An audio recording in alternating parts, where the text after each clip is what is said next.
across Hong Kong, Dubai, and the UK.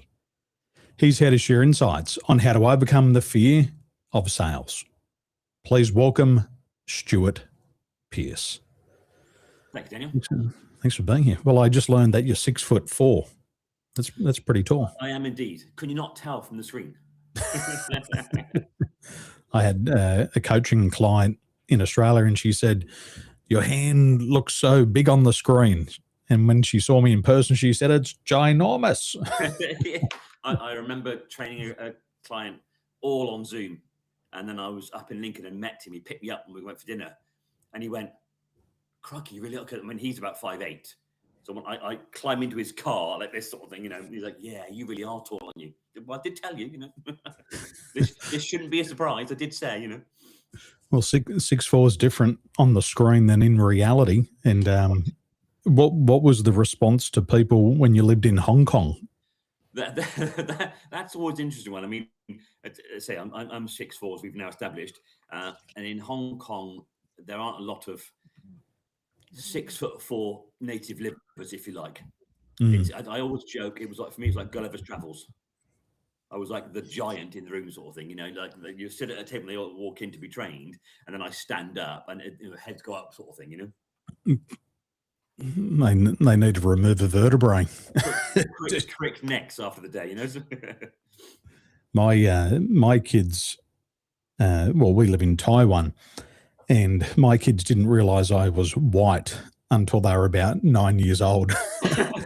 And my daughter said to me one day, she said, "Dad, can you just drop me off here at the driveway?" And I said, "But the school's another, 100 meters down the road." She said, "No, it's okay. Just leave me here." And so I got home and I spoke to my wife that night and I said, "You got to ask the kids why they wanted me to drop them off at the driveway." And so she asked them in Chinese, the local language, and she laughed and smiled and said, "Today they just learned that you're white." And you look a little bit different. Yeah. And I'm 6 foot, but I tower over a lot of the locals here. So I'm 6 foot, 100 kilos. And a lot of the guys here are probably the same, 5'8", 5'9". They'd be lucky to be 60 kilos. So when they look at me, they have to tilt their head a bit too. Yeah, it's very. My youngest son is now 6'3". Wow. And he works for me. So we both walk into a room. There's two strapping lads, sort of thing, That's wild. That's wild. Well, hopefully height converts to sales results. We'll figure that out in a moment. Well, I'll do my best, Dan. Well, everything's negotiable and everything's for sale, height included. How many years have you been in sales for? Probably getting towards 30 now. Mm-hmm. And how did you get into it? Almost by fluke. I mean, I'm okay. So I'm one of 5. I have several siblings. So when I was a kid, you fought for everything. If you didn't speak up, you lost out, sort of thing, And then I went from school into printing as a trade, because I'm of the generation where when you're at school, you're always told, get your exams passed, get your good results, get a trade, you'll be all right, Mm-hmm. So we knew that that's what we did, I mean, back then it was like just like the clever kids with well-to-do parents went to uni, not everyone, Mm-hmm. And I spent a few years in print, and if you'll pardon the expression, lots of people saying to me, with the math like yours, you should be in sales. I'm like, thank you, I think, And I figured at 50 years old, I could sit back and go, I tried, it didn't work, or I wish I'd done, or crikey, that worked. I thought, you know what, let's just try it and see what happens. I had my trade to go back to, so, what the heck. And I figured nobody in their right mind is going to give some, young lad with no experience the car, the mobile, and off you go and sell. You have to remember as well that the image of a salesperson back then, I mean, I'm 58 now, so the image of a salesperson back then was a middle-aged man in a pinstripe suit living in his car. Mm. Not the sexiest image at the time, Mm. So I figured, okay, let's try telesales, because again, back then, telesales was your starting point. You made appointments, you got that, and you earned your right, if you like, to go into the field. Turns out I was quite good on the phone, so I stuck with that. Ended up running up through the ranks and managing call centers. That was me into sales, and then the training piece went from I was running a telesales team of about think 25, 26 people, doing quite well. It was like a couple of million turnover in the business. And the boss decided she'd get a trainer in, invested in people, that kind of stuff. And I went, great. And I have to move through and get some blinking paperwork done, And off the guys go into this training. And when they come out, the boss comes and goes, how was it? And one of the girls went, yeah, it was all right. She went, all right? All right? I've just paid $2,000 for this. I wanted fireworks, not all right. And the girls went, yeah, well, it was a nice chap, some good stuff. And here's the line. Didn't tell us anything Stuart doesn't tell us every day. Because I would give them half an hour training and start every day, get them started sort of thing, And I went, hang on. I'm getting $2,000 a month to do 6 days a week. He's done that in an afternoon. One of us has mug on his forehead, and I don't think it's him. Went home that night, told my then wife I'm going to be a trainer. She went, okay, that was that. Resigned next day. Been a trainer since. Wow. So going back to the telephone selling, what were you selling on the phone? Were you selling an appointment? Were you selling a product or a service? I have sold all manner of things, from office supplies, walk-in baths, accidental death insurance. That's all the a good fun one. stuff, I even at one point was selling advertising for the annual book, the Association of Librarians. Wow. That was a tough gig. In fact, that was tougher than selling death insurance. What made it tougher? With all due respect to the industry, librarians are not known for their energy and excitement. I could agree.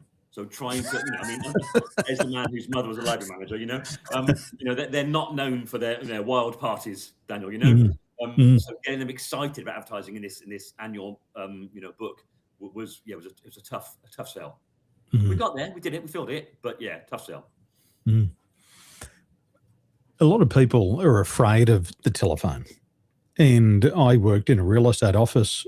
And my boss came to me and said, you've got to make 500 calls a week. And here's your printed paper. And it was you would run it through the dot matrix printer. Probably wasn't even a dot matrix, or something else like, the tape one. And you go, call these people, and you'd look down the list and it'd be like D&D. And I'd say, what's D&D? He said, just call them anyway. and a lot of people were so afraid to pick up the phone. And for me, I was like, okay, this is pretty easy because I don't have to leave the office.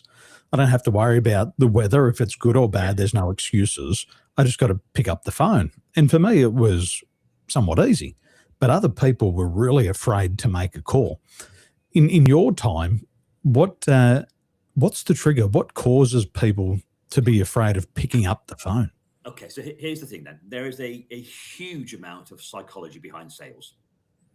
Masses and masses, right? There are all sorts of manner of things going on. So the biggest fear for people picking up the phone is that they're going to get a no, which they probably are. But as delicate flower humans, we don't like that idea. Compare the two, right? If you go into somebody's office, I walk into your office to try and sell something, it's generally tougher for you to say no to me and go, please leave my office, than it is to put down the phone. And we all know that. We're not daft. We do it ourselves when we get calls at home. So the biggest fear is that psychological piece, if you like, where they go, I'm going to pick up the phone and they're going to say no. So already, before you even picked it up and dialed a number, you've negated your effort. And yet, I would still say, even in today's social media and AI marketplace, the telephone is still probably one of, if not the most efficient way to talk to a lot of people in a short space of time.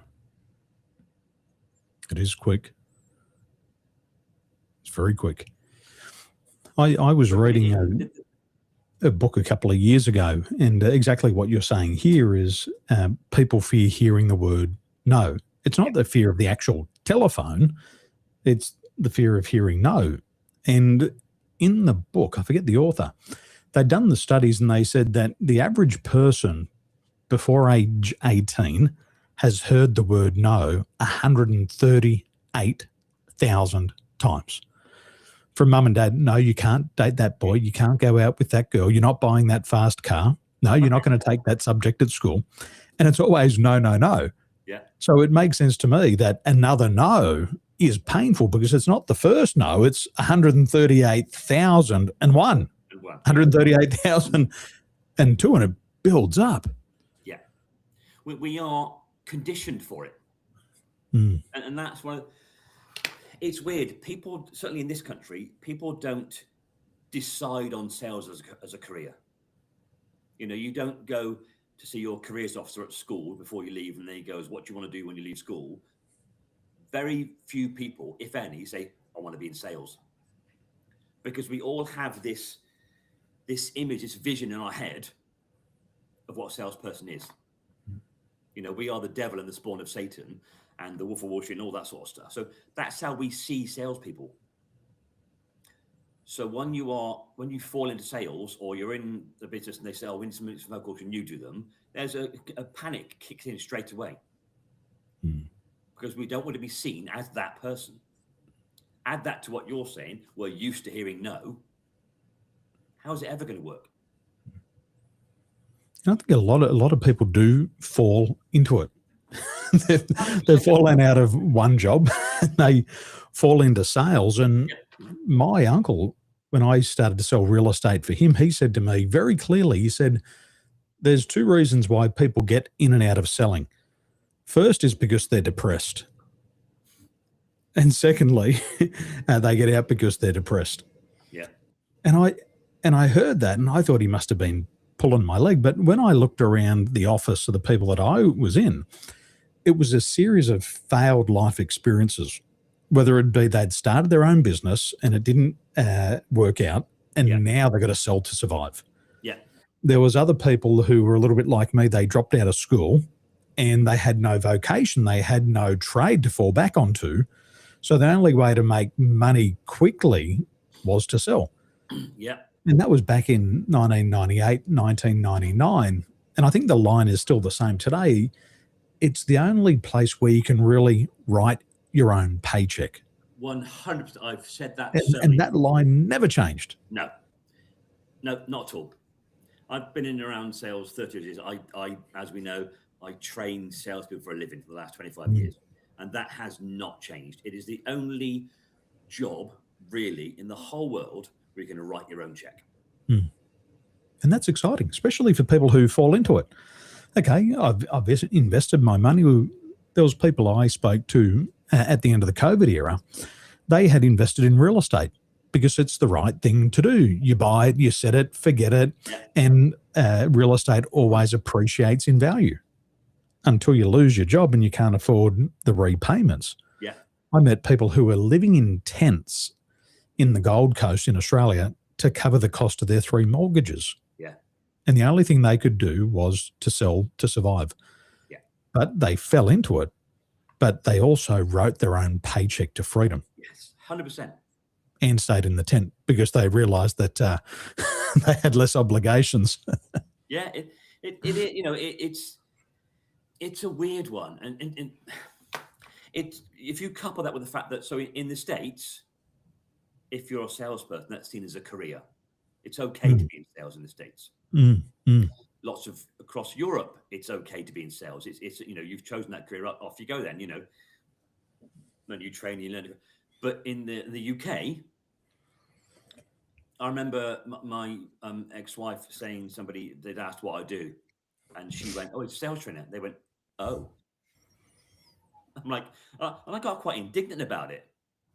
And then I went, "Actually, I don't care what you think, but it's still in the UK, it is almost frowned upon to be in sales.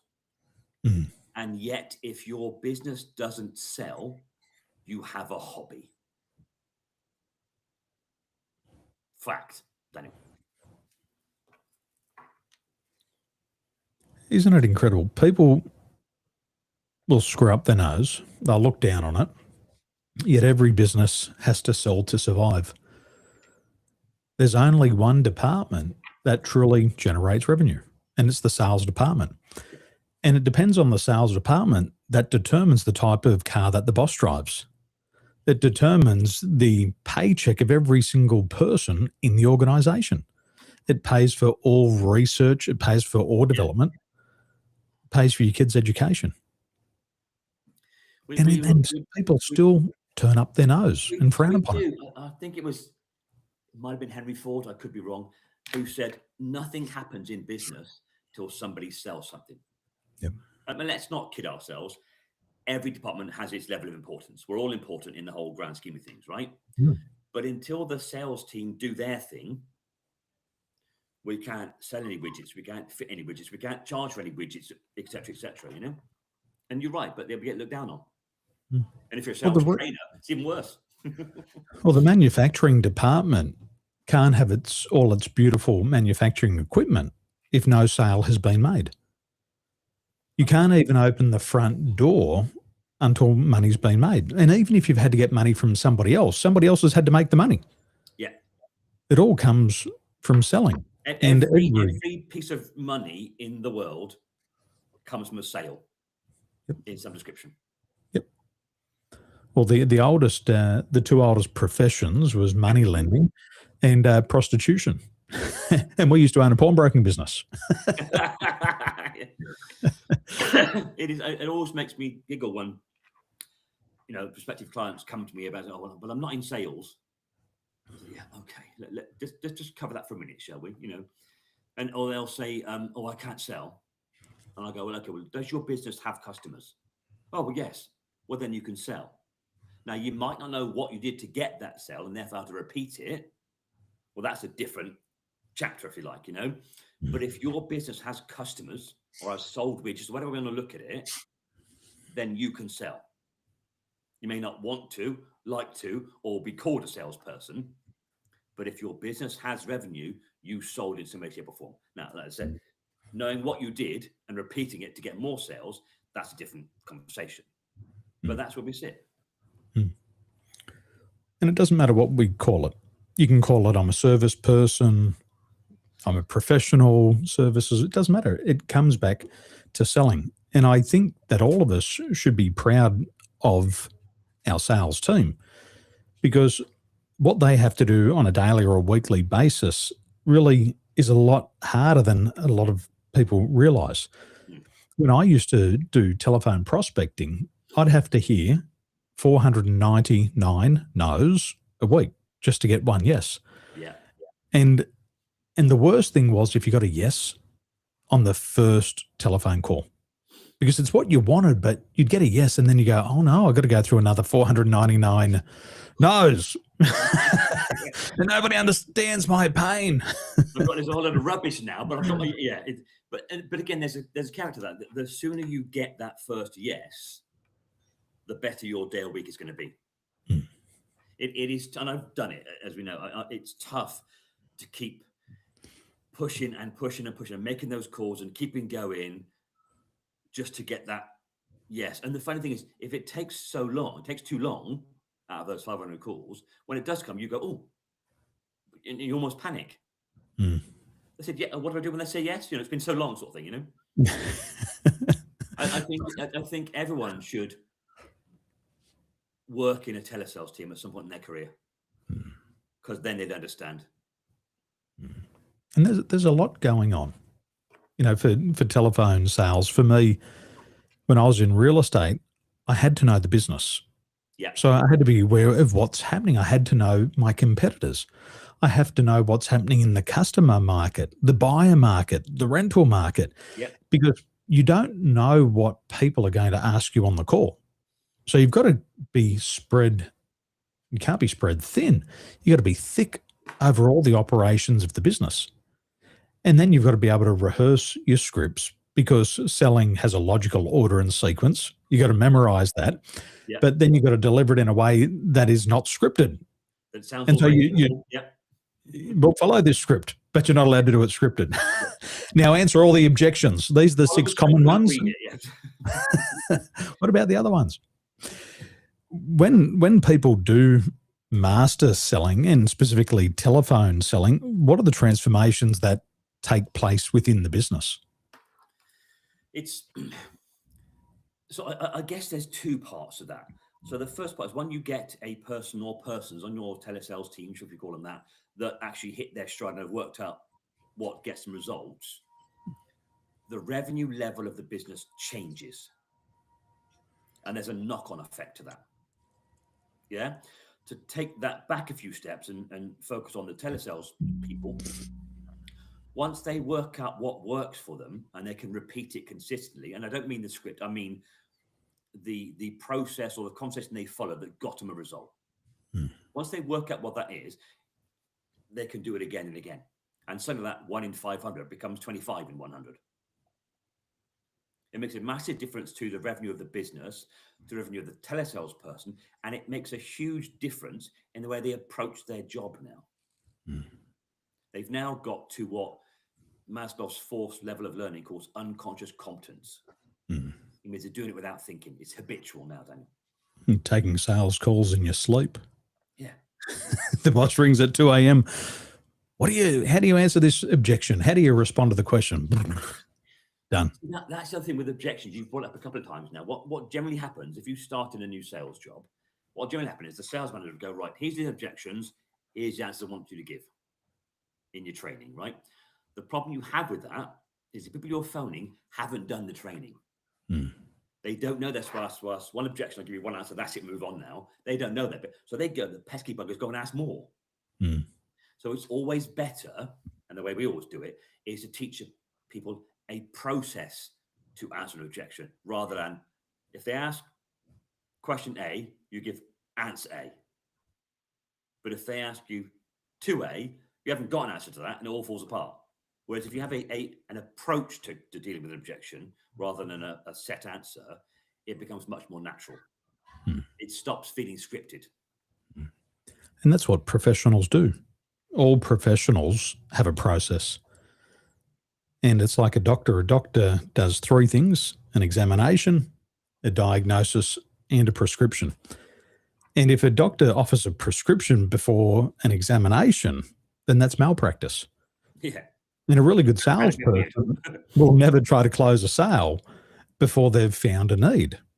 And so all professionals have a process. And when you meet somebody who's a sales professional, one, they act like a professional. They've done some solid training and they're really interested in their product and service and the customer outcome. It's an enjoyable experience. And even if you don't want to from them, it's such a wonderful experience. Yeah. You think, you know what? I'm going to refer a friend just because that sales process was so enjoyable. I came out and now this person... Let me add a caveat to that, right? You're assuming that they close at the end, right? Close at the start. Well, we can argue that point. The thing is, right, if you wait till the end to close it, you've lost. It's too late. Because you're now fighting with them to get the deal. Look at it this way. Closing is agreement to go to the next step. Does not matter what the next step is. And at some point it will be, yes, sign this check, please. Thanks for the order. But if you wait till, and this is when we go wrong. If you just wait to that bit, you give more, all your spiel, all your chatter, all the best lines your salesman told you to give. And then you go, right, do you want it? They're going to say no. Because you weren't paying attention, you weren't listening, you were trying to sell to them, not help them. And it's a massive difference. A lot of people talk about just the close, but it's only one of many different things. When I started to sell coaching services, I remember my sales cycle would take about 6 months. And I'd meet somebody and they'd say, well, this is not the time to buy. I'm like, okay, well, when's the time to buy? You'll have to wait till the new financial year. Okay, rightio. So you learn a little bit about the buying cycle of some businesses. Then my sales cycle went from 6 months down to 6 weeks because I started to understand the prospect. Then it went from 6 weeks to 6 hours, from 6 hours to 60 minutes. And then it went down to a 6-minute sale. And what I was learning was how the buyers buy. And then I was able to look at it and go, okay, well, if this is how the buyer buys, I've got to follow that process. And I sold the way people bought.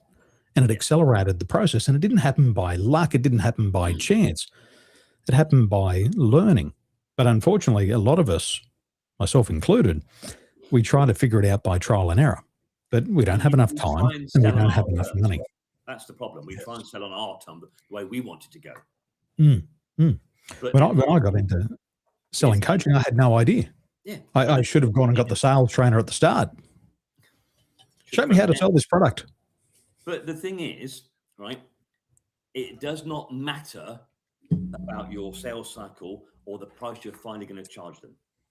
If they don't see the value of it, whether it's 6 minutes or 6 years, doesn't matter.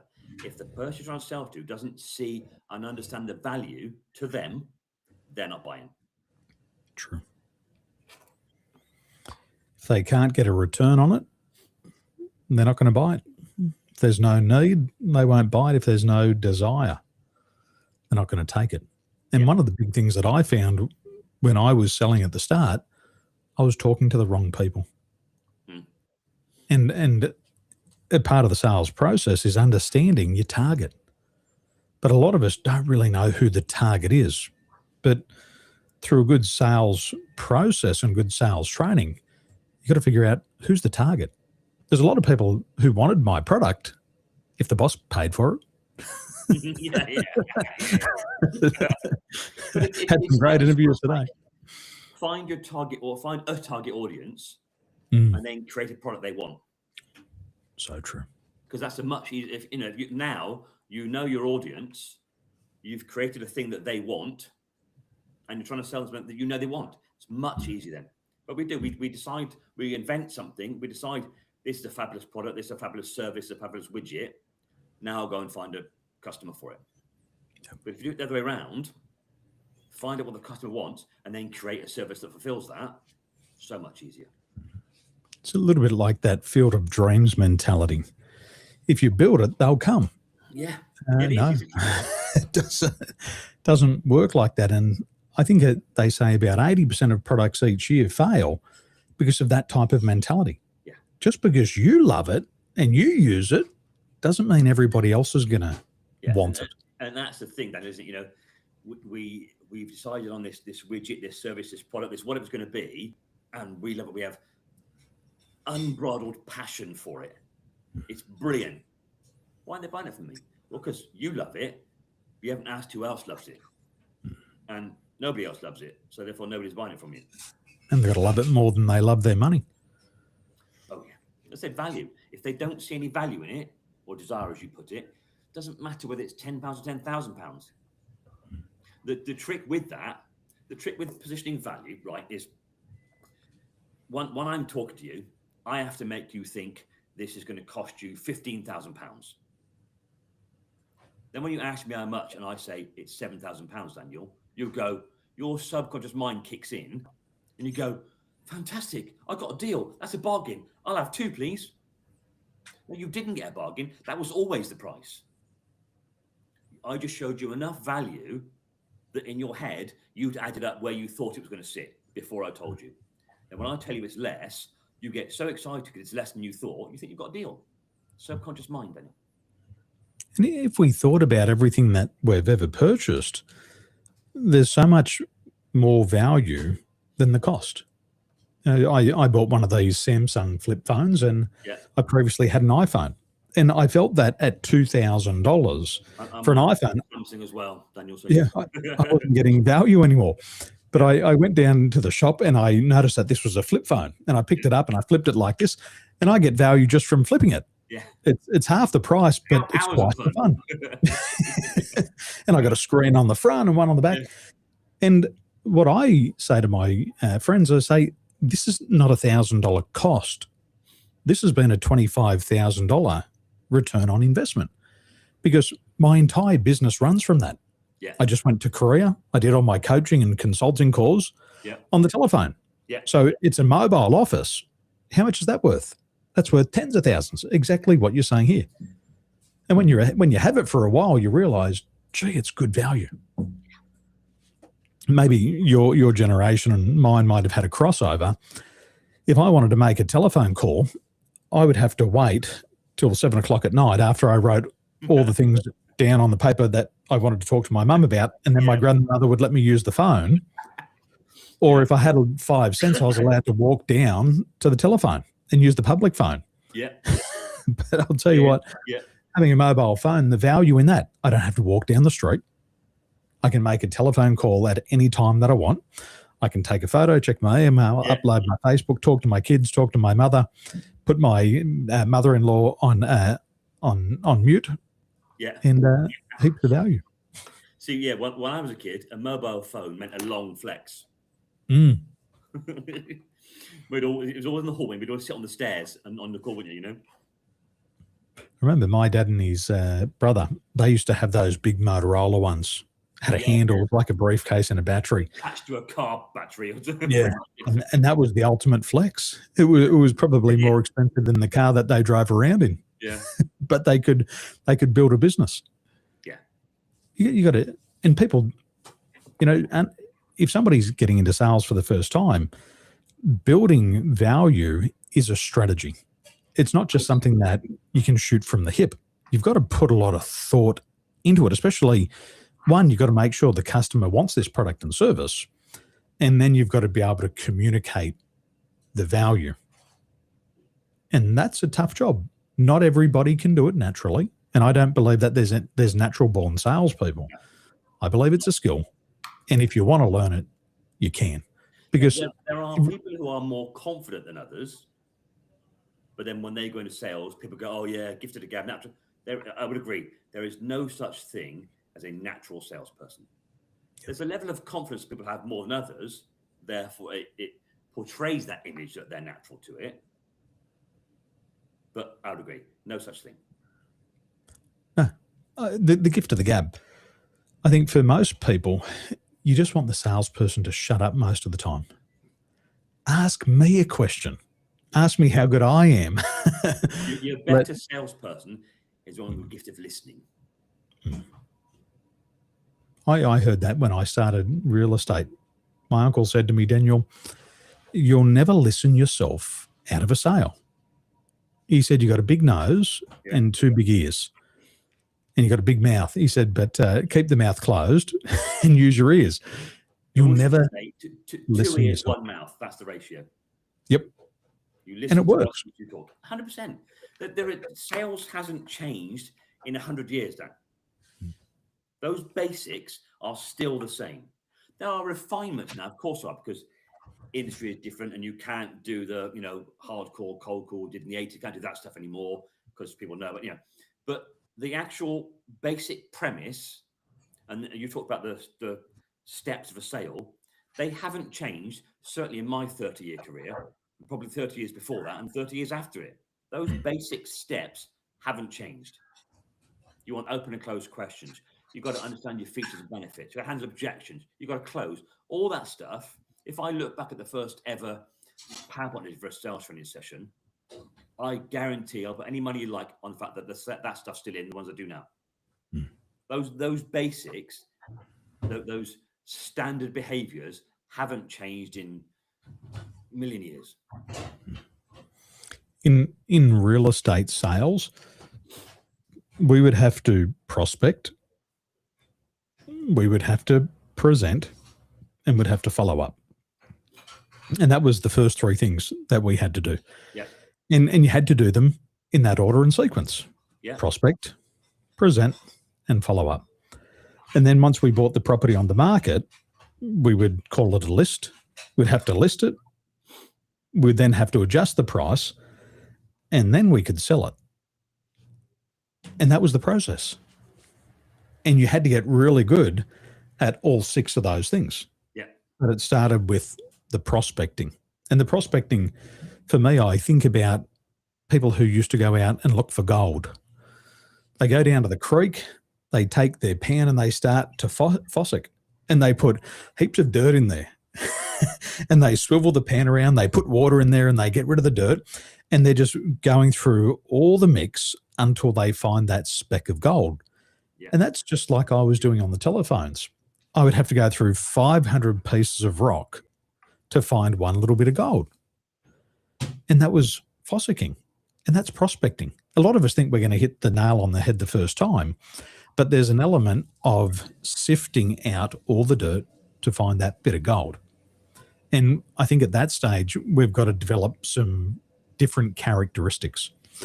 For people to be bulletproof or to develop thick skin in prospecting, what do they have to learn?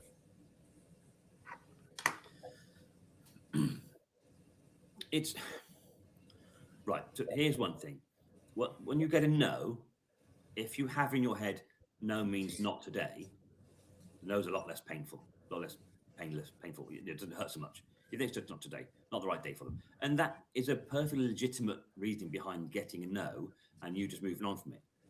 Because just because the conversation wasn't right today doesn't mean it won't be next week, next month, or whatever it is. The amount of times I speak to salespeople, they go, yeah, I tried and tried and tried and tried, then somebody else gone. Yeah, because they had to phone them at the right time. When you look at a no like that, it's far less painful. It doesn't hurt near as much when you think, okay, not today. You know, unless they say, never call me again or I'll have you sued. We'll leave that one alone, you know. But in general, a no just means not today. So you stuck it to one side, do it again next week, and keep trying with it. So you have to understand the process. Sales is a process, as we've established, right? You have to understand that process.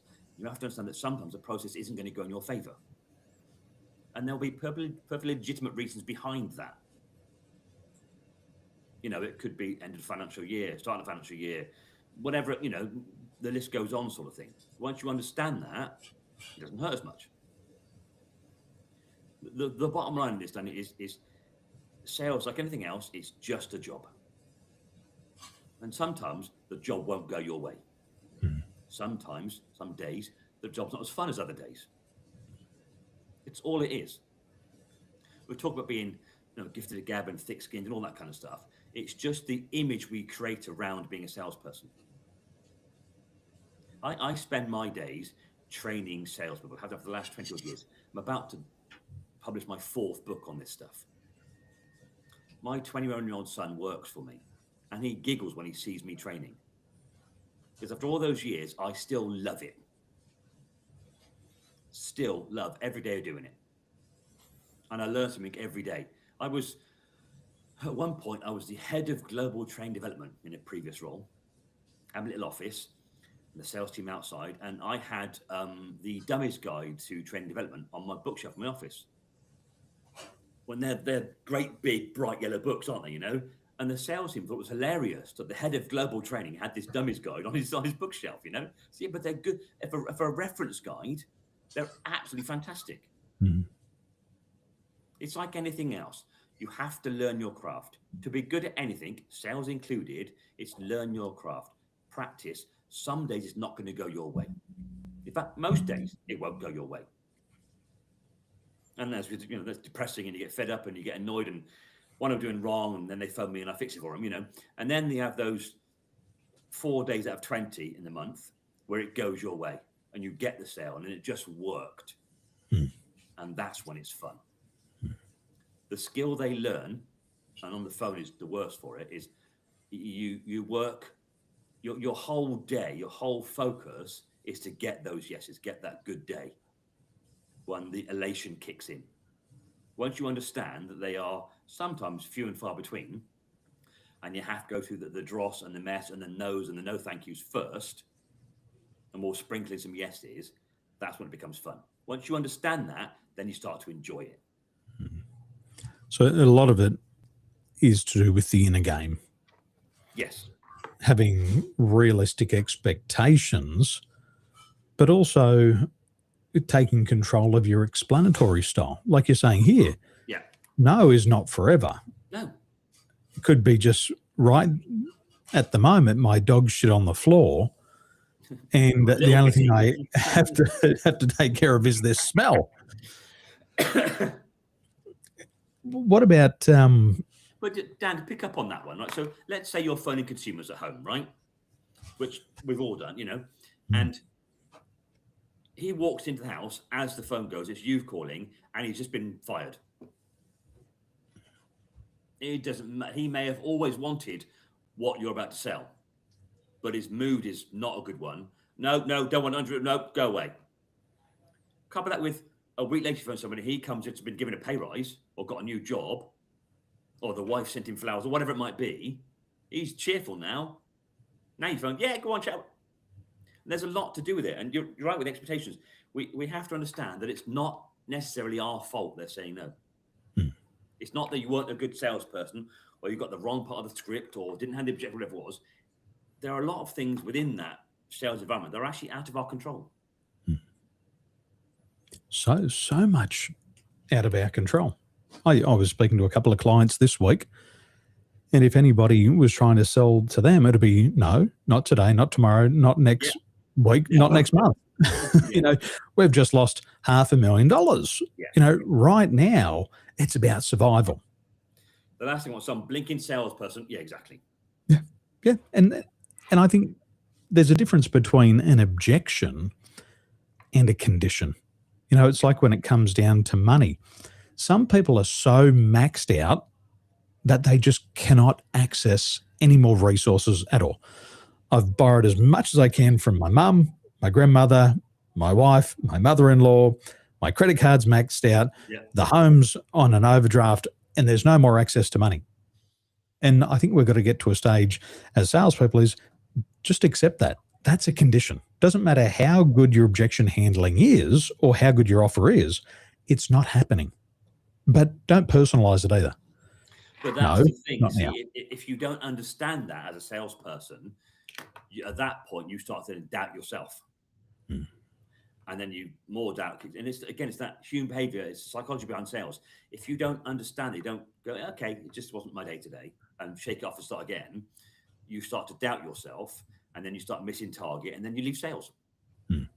But actually, we did a big coaching piece for a mortgage advisory company a couple of years ago. And I actually said at one point, I said, but you do realize if you'd given me those 6 guys and let me coach them, you wouldn't have to fire them. You wouldn't have to let them go because we'd have fixed the problem. But sales, often because it's revenue generating, not generating enough revenue, then out the door you go. But if they'd just gone, hang on 2 seconds, what's going on here? Let's find the hurdle they're facing and ideally fixed it. We probably could have saved 6 people's jobs. Just by getting some understanding, you know?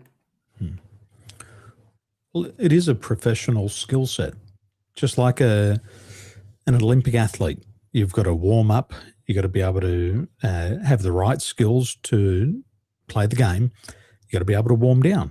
And you can improve in all those key areas. It's like in real estate, prospecting. If you become 10% better at prospecting this year, you'll have more opportunities to present. And if you've got more opportunities to present, you've got more opportunities to follow up. And so it doesn't matter out of those 6 areas. If you just improve one, everything else gets better. And it's undeniable. And in a market like this, we're going through some challenging times economically. Some people are thriving. Other people, the market's slowing down. But at the end of the day, consumers still have to consume.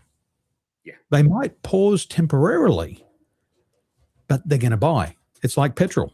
It might be going up, but you're going to fill up your tank. If I want to drive my car, got to buy it. It's always, we always have a running joke in the office. In December, sales teams will go, oh, nobody's buying. And I'm always like, are you kidding? In December, buying is all they're doing. It might be Christmas presents or food or whatever, but they're buying. Don't tell me people in December aren't buying. That's all they're doing. You've just got to find where you fit into that cycle for them. When it comes to selling, people got to be able to communicate. How important are things like tone or word choice? Is that an important factor from your perspective in coaching people? When it comes to telephone selling, what you say and how you say it will make or break your sale. It's as simple as that, Daniel. The wrong tone, it's okay. Let me explain. Whether we realize it or not, people hear your tone of voice first and then the words. It's a fraction of a millisecond. You can't hear the difference with the naked ear sort of thing, but they hear tone first and then the words. So if you use a cheerful, welcoming tone, the words almost don't matter because they've already accepted them. Because it's nice. We always make the joke when in a train session, we say, let's say we're in a room full of trainers and you turn up 10 minutes late. Like, oh, nice for you to join us, Daniel. You're not too worried about how upset I am about you being late, right? But if I go, nice for you to join us, Daniel, exactly the same words, different tone, whole different feel, right? If you get that tone wrong in a telephone sales call, your sale is finished. Your tone of voice and the things you say and how you say them are of paramount importance. When we are, teaching telesales people, telemarketers, I'm going to call them, it is the one thing we focus on the most. And it's pitch, pace, inflection, energy, pauses. There's so much to it, it's ridiculous. It's like the one we always laugh about is what's called a verbal repetition. And what that is, ever had a conversation with a couple of teenagers and every sentence has like on the end? Or someone says okay to everything. Those are what's called a verbal repetition. Not too painful, not too, okay, it doesn't matter. But actually, if you do it too many, if the word is like, all that happens is in your subconscious mind, you stop listening to the concept. You're just counting the likes or the okays or the ums or whatever else it might be. And we go, that doesn't matter. But it does, because that means you're not listening to the good stuff. You're not listening to the sentences between those likes or those okays or those ums. You're just having a giggle to yourself, counting the likes. So you've actually stopped listening. When you couple that with the fact that people generally listen to reply, not to understand, it can all fall apart. I went to a sales presentation. It was a seminar. I was okay to go. I was happy to be sold to. I understand you're going to give me some value. You're going to sell to me at the end. I'm cool with that. And as I listened to the presenter, like, and that was about 4 of the words in each sentence. And I was fixated on the liking, the umming, the ahhing. I was like, when are we going to get past this? Yeah. And inside, my blood starts to boil because I wanted to come here to get value from your presentation. I want you to book in hand, please sell to me. Yeah. I'm ready to buy. Yeah. But you're liking, you're umming, you're ahhing. And I now assume that whatever he's selling on the back end has absolutely no value. And I said to my mum, I said, we've got to get out of here. I said, my head's going to explode if I have to hear like, or once again. I'm not going to buy the $15,000 program just because of that. But here's the thing, right, Don, here's what's happened, right? Your subconscious mind, you're in all this stuff, so there's no value behind the actual good stuff because you've just now focused on the wrong end of it. Mm-hmm. So your confidence in their ability is gone. Zero. It now doesn't matter whether you've always wanted this thing from the day you were born. Because of the way they presented it and their tone and all that sort of stuff they've used, your confidence in them is waning by the second. So by the time they've got halfway through and you've had 47 likes, 83 ums and 27 yeses, you don't even know what they said. Your confidence is gone. You're a buyer running out the door. And I still don't know. I said to my mum, I said, do you know what they were trying to sell? She said, he said like and and are too much. We're selling those, yeah. But this is my point. And we'll talk about on the telephone, but actually stood on a stage, stood in a meeting room, doesn't matter. What you say and how you say it is massively important. The only difference on the phone to face-to-face is face-to-face, you see a reaction. You might see him go, or fold their arms, and you react to that and you change what you're saying. On the phone, it's just, you hear what they say, But the same principle is there. If you don't understand the perception to the client of what you sound like, you're just talking and crossing your fingers and hoping for the best. You mentioned value before. When I think about the ums, the ahs, and the like, the value was depleted. Yeah. I thought to myself, this person cannot be a professional. You're not listening anymore because a professional can't and are like that. So whatever they sell, if it's 15,000, it's probably only worth 700. It goes the other way.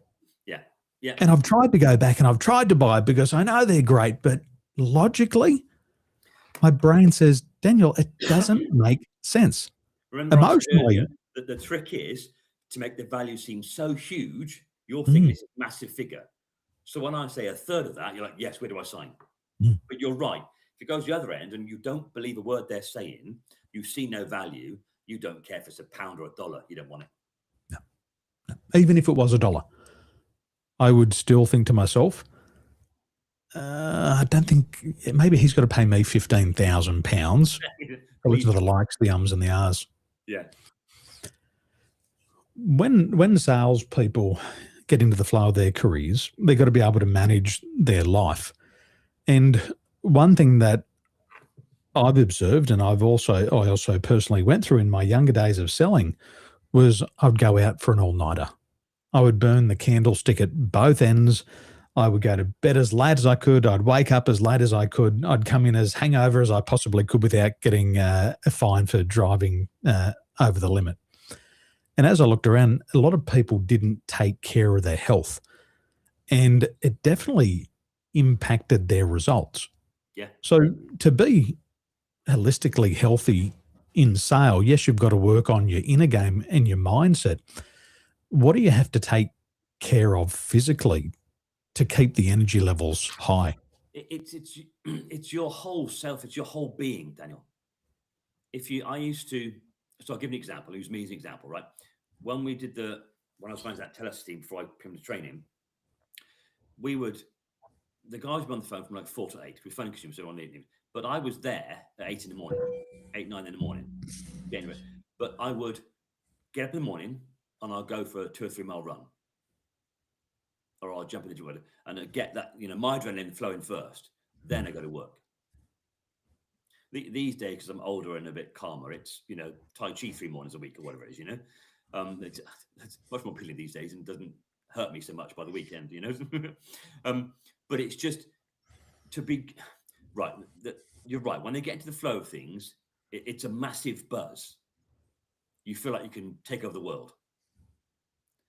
What happens is you actually get overconfident and you convince yourself that no matter what day of the week it is, what state I'm in, what time it is, yeah, I can sell because you've had some success. So what happens is like I said, burn the candle both ends, and then suddenly you stop selling. And then you quickly realize, I can't do that. Because actually, although we've said sales is a process and it's just a job like anything else, the strain on your mind and therefore your body is huge. Because anybody in sales, and me as a sales trainer, we are under constant pressure to perform. I'll tell you a story, right? I remember, God rest her, when my mum passed away. So she passed away on a Tuesday. So all my siblings just phoned their boss and said, blah, blah, blah. And they went, no, take the rest of the week off. 2 days later, I was in Bath delivering a sales training day. Because I'm a freelancer. If I don't work, I don't get paid. My wife and kids don't eat. Now, can you imagine? My mother has passed away 2 days away. And I have to walk into that room and be cheerful, chatty, laugh, joke, and all this sort of stuff. Because if I go to somebody and go, yeah, hi, Daniel, right, I'm going to show you the sale today. Not in a great mood, but we'll go. How are you going to respond to that? My job was to walk into a room full of 16 salespeople and get them excited about being better. I have to switch off what's just happened and do my job. And I think that's part of the thing. And if you're a salesperson, whatever's going on in the rest of your day, there's an expectation that you're going to sell. It's what you're paid for. Like we've said, if you don't do your bit, nobody else gets paid. Yeah. We talk to a lot about human behavior and health and that kind of stuff when we train people, because if you do not look after yourself, your body, and your mind, in today's current climate, you will fail at sales because it's a constant pressure. And as soon as you're aware of that and you act accordingly, then you'll get through it and you'll be successful and you'll build up the ranks. But it's a constant pressure, and not being aware of that, not looking after yourself, and and I'm not saying live like a monk and all. I'm saying just go out on a Friday, but just Friday. Mm.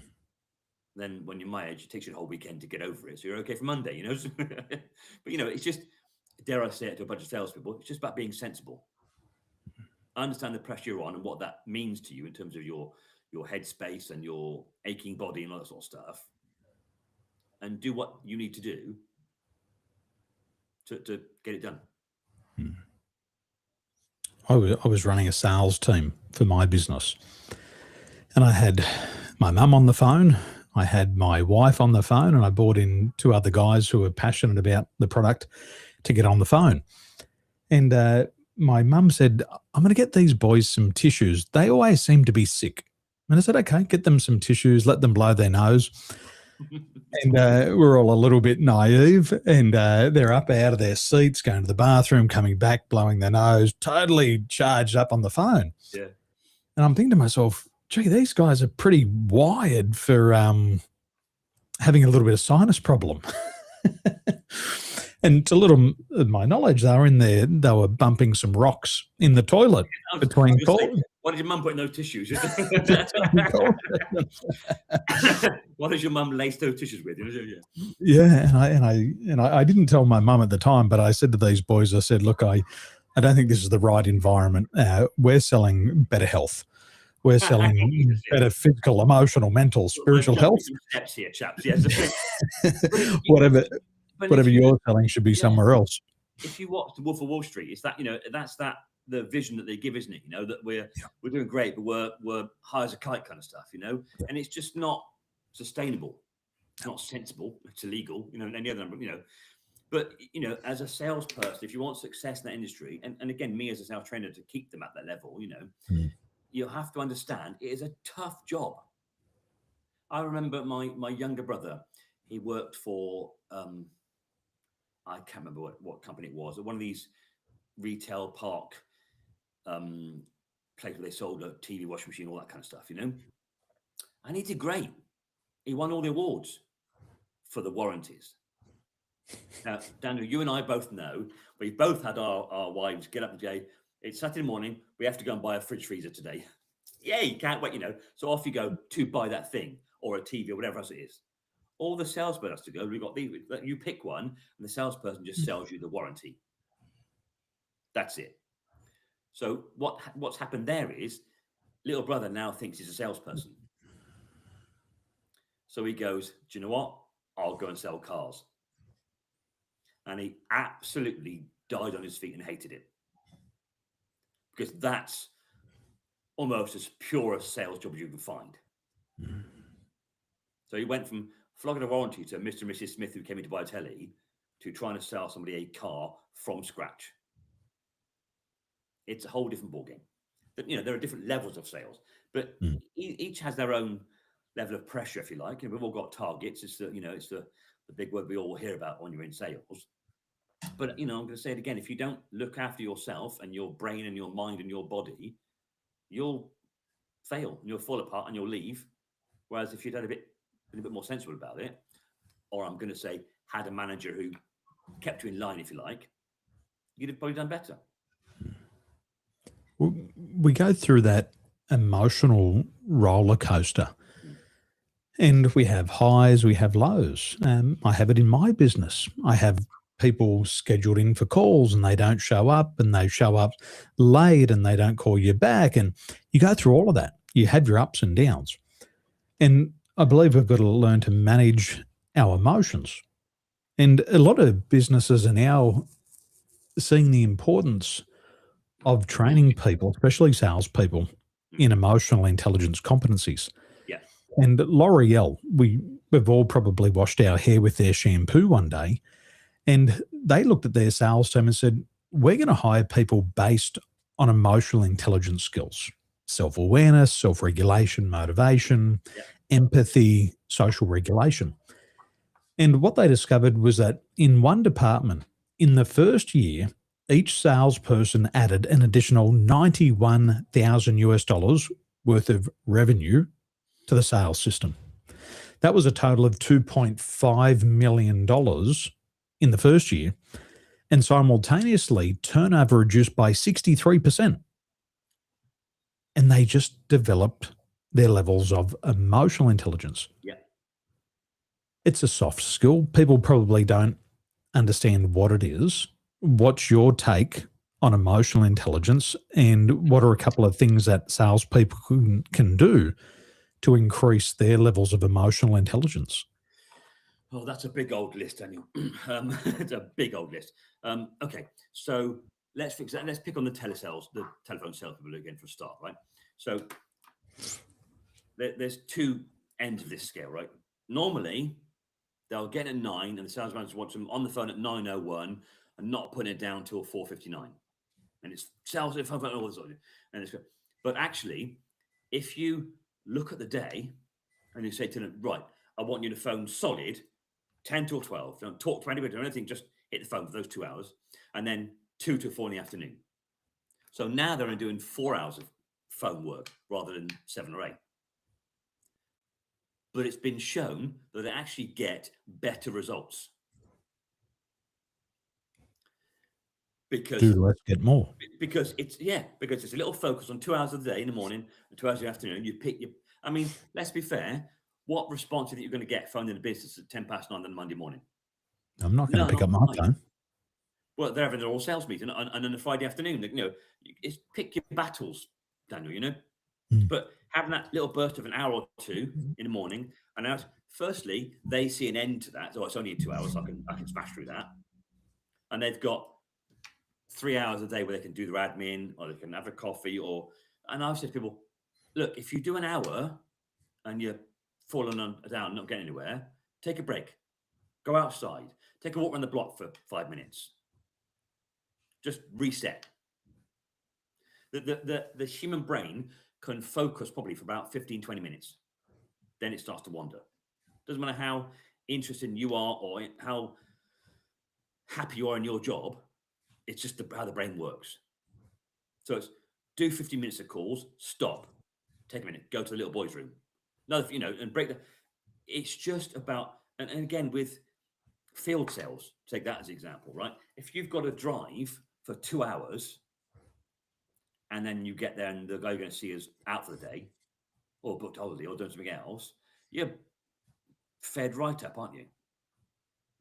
You've got to try and keep happy for the next one, another 2 hours back or whatever.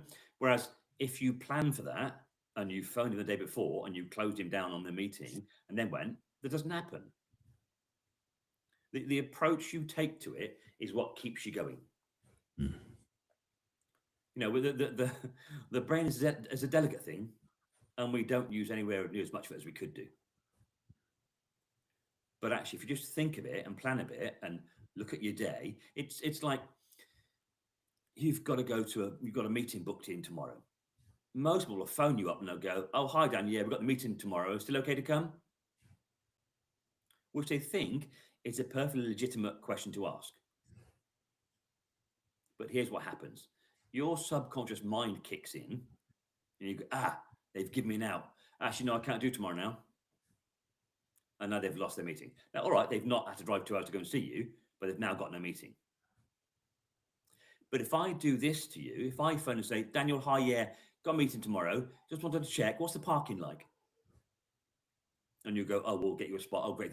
And are you fairly easy to find? Is there a nice landmark to look out for? Oh, yeah, look out for the big supermarket. Now you are involved in a conversation around our meeting tomorrow. And strategic. You've now bought into it. That would be tone of voice, the words you use, and the way you approach it, as we talked about already. And it's not a random line, is it? It's well thought through, as you mentioned here, and there's no out. I'm not giving you an out. I'm not saying, "Can I still come tomorrow?" which is what that first question is. I'm saying, "I'm coming tomorrow, but I'll make sure I'm on time and I can get there okay." So say, "What's the parking like? Are you still junction or whatever?" Just some sort of question that gets you as the recipient of this meeting involved in the conversation. When you start telling me, "Oh yeah, if you turn roundabout by the big Sainsbury's supermarket, if you take the first turn in there, you'll come through the car park and I'll save you a spot right out front."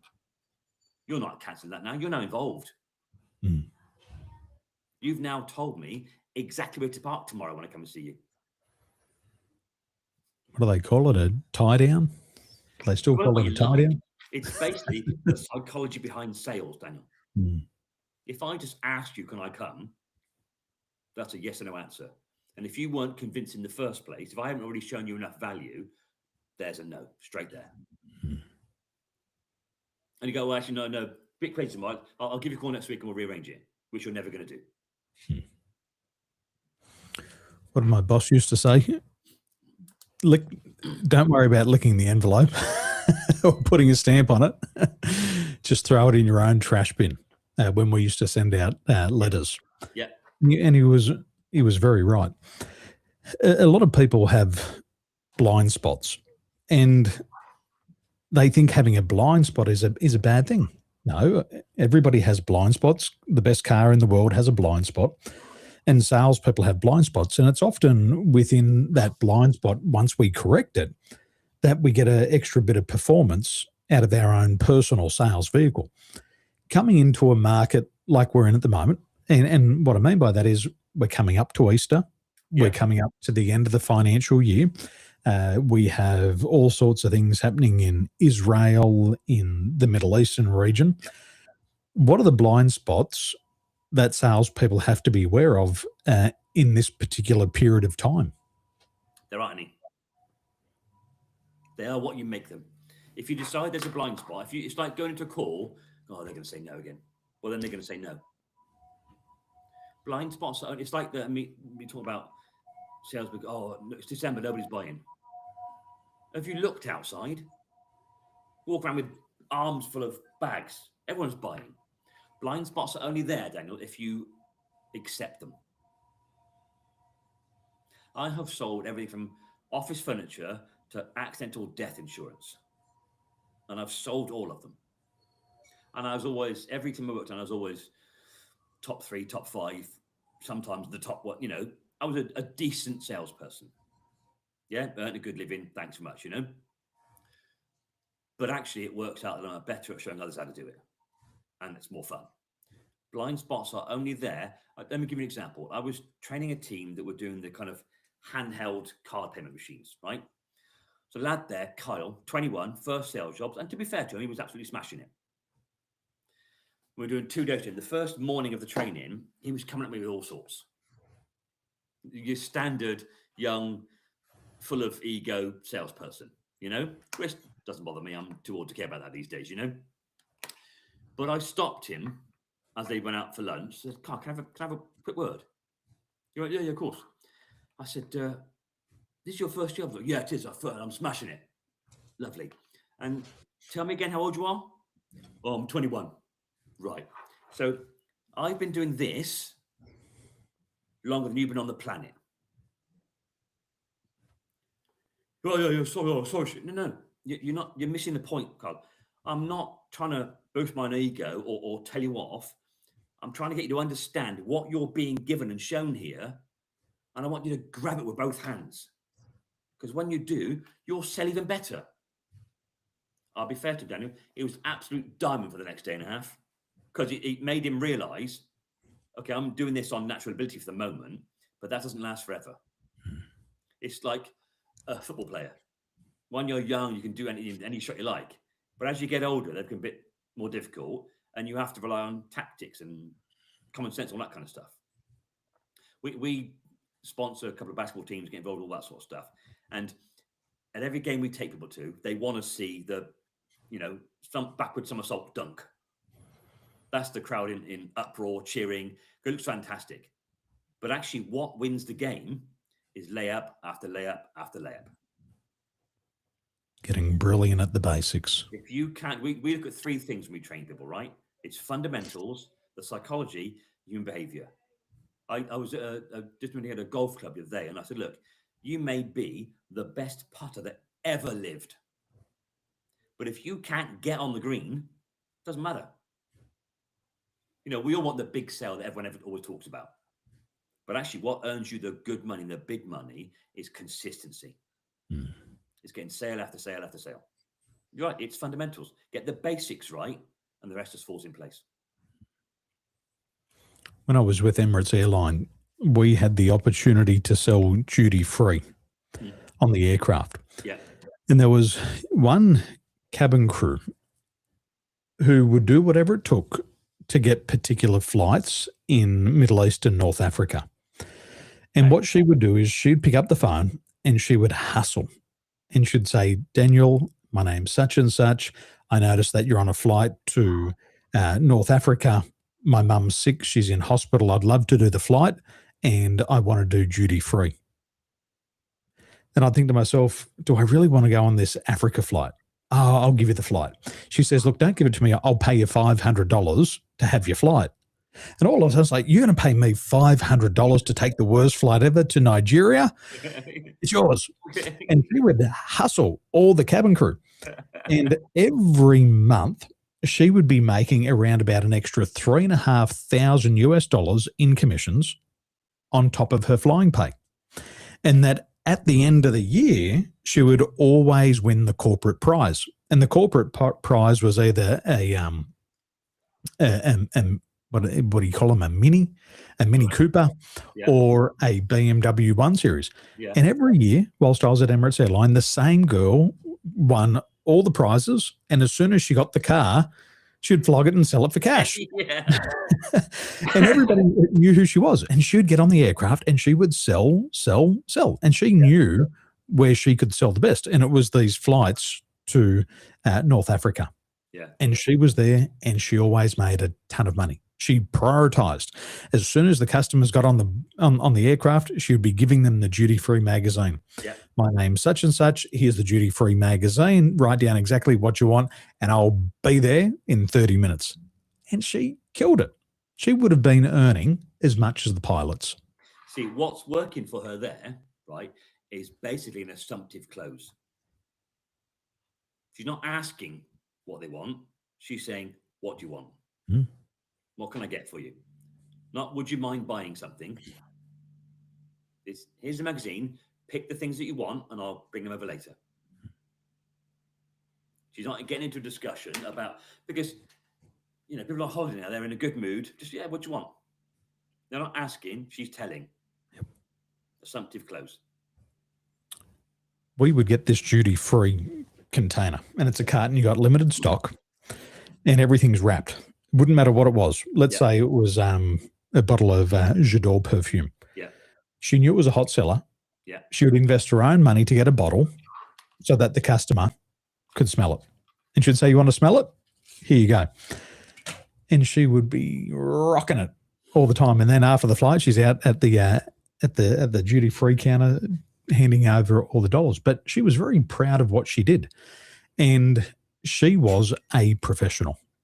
Yeah. She knew her customer type. She knew when they would buy and what they would buy. And she would always put her hand up to sell. And she had a great reputation. And she was a professional. There was nothing that was amateur about anything that she did. Yeah. And that was exciting. And I bet the company loved her, and I bet you they still love her. Yeah. I already do. But we were saying earlier about like working out what your customer wants and then having it ready for them. In was it 2001? Was that when we had 9/11? I think that was 9/11, was it? Around about there. I remember for me, I was selling real estate in Northwest Sydney, and we didn't have internet. We probably got it in the office, but we had radio. And one of the things that I got addicted to was I got addicted to listening to the drama. And what I quickly found was I was caught up with foreign affairs. I was caught up with a problem that was existing on the other side of the planet that should not influence my results at all. And I didn't realize back then that the media kind of has a philosophy. If it bleeds, it leads. And they over-dramatize these events so they capture your attention. And whilst I was captured on the radio, I'd lost a little bit of sight on what was important, which was my KPIs, prospecting, presenting, and following up. And what I'd like to share with people who are on the sales journey at the moment is it's very easy to get caught up in external affairs, and emotions are contagious. And if you get caught up with what's happening in the Middle East crisis at the moment, it will drain you of your emotional energy. Yeah. And you need that emotional energy to sell. As you mentioned before, the brain has limited capacity. One of my clients taught me that a grand chess master will burn through 6,000 calories per day playing chess. 6,000 calories. I'd be lucky to burn 2,000 calories a day going to the gym. Yeah. And selling requires huge amounts of mental and emotional energy. 100%. You've got to manage the emotions that you're feeling, like you mentioned before. Hey, mum's died. I've got to do this. Kids are sick. I've still got to sell. And we need that energy to manage our emotions, but also our personal psychology. So be mindful of what you listen to and be mindful of how much you absorb. It's important to understand global politics, but if it doesn't benefit your customer, don't tune in for too long. Yeah. I don't watch the news. I'll catch bits of, when I open up my AOL in the morning, it will give me a... Are you still on AOL? Well, it's my first ever email. I've still got it. It's actually Stuart Pearce 1, but Stuart Pearce 4, but it's the first one I opened when I first got onto the internet, and I've still got it. So yes, I am. Wow. For personal, But so when I open up my Outlook, it'll open Google, you get the first flashes of what's going on, and I speak to people. So for a salesman, it's good to know what's going on because that's your talking point for your rapport build. But you're right. If you can get absolutely lost in it. If you're the doom and gloom.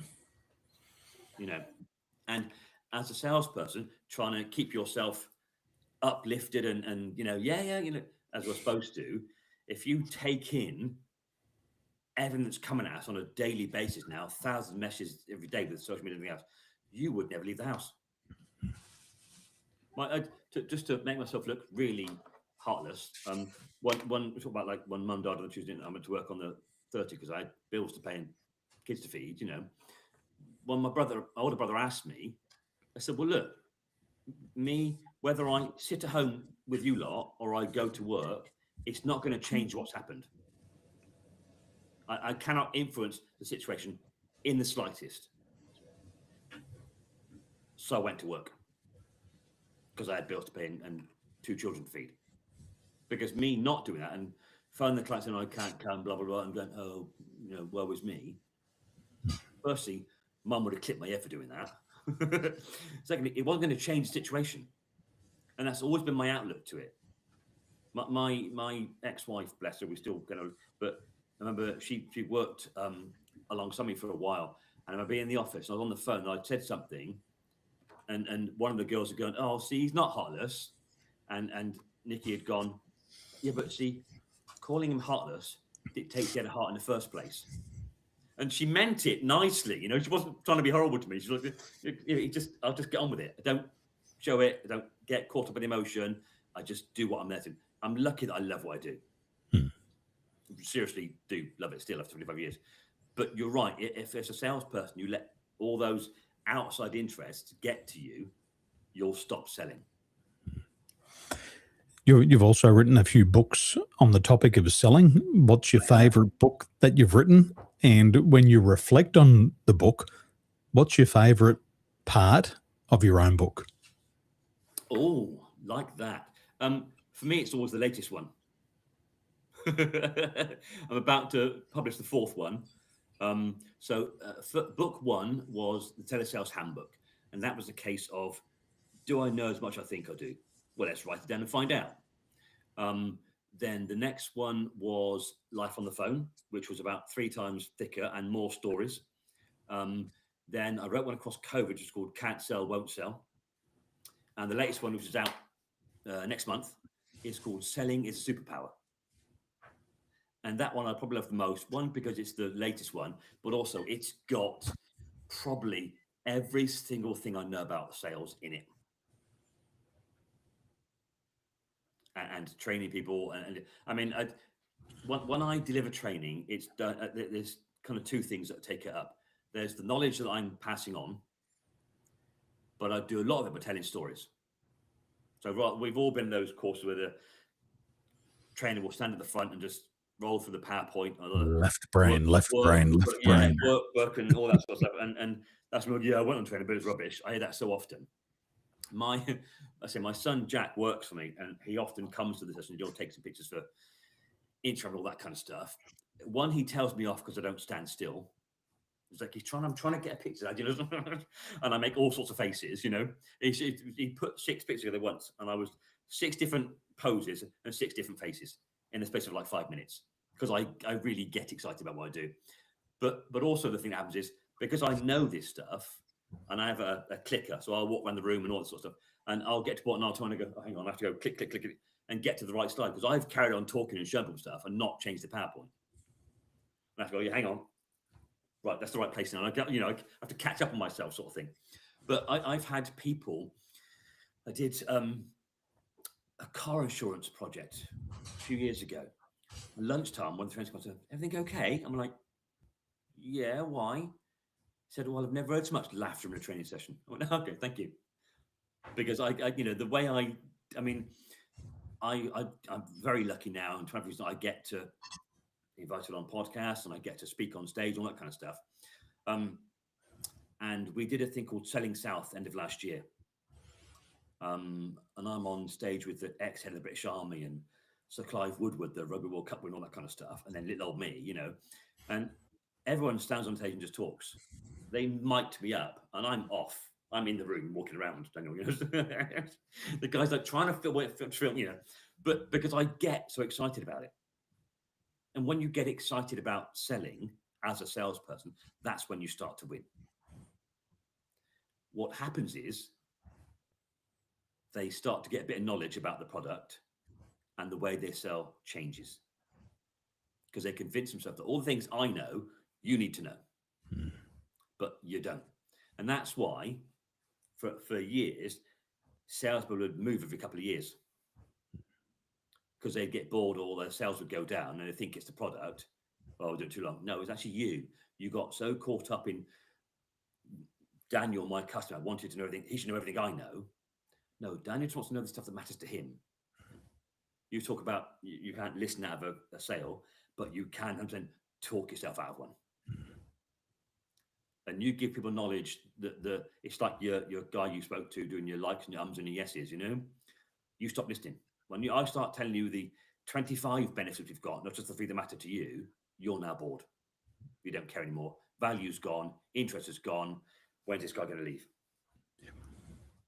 It's why you have to look after yourself, look after your mind, look after your body, the way you approach it, and stay excited about it. And it is a superpower. Oh, 100%. When's the book launching, and where can we get a copy? It'll be out next month, and it'll be on Amazon. The place to get it. Of course. And can they find it on your website as well? Probably, yes, it will be. It's not yet. It's not published yet. I'm just doing sign off in the next few days, and then it's out and away we go, sort of thing. But yeah, it'll be out there. Exciting times. Yeah, it's. And I was at my father's yesterday, and it's always funny because he has my books on his bookshelf. And even after, I think 2009, the first one I wrote, even now when I see a book with my name on, I still kind of giggle to myself, and it feels a bit weird.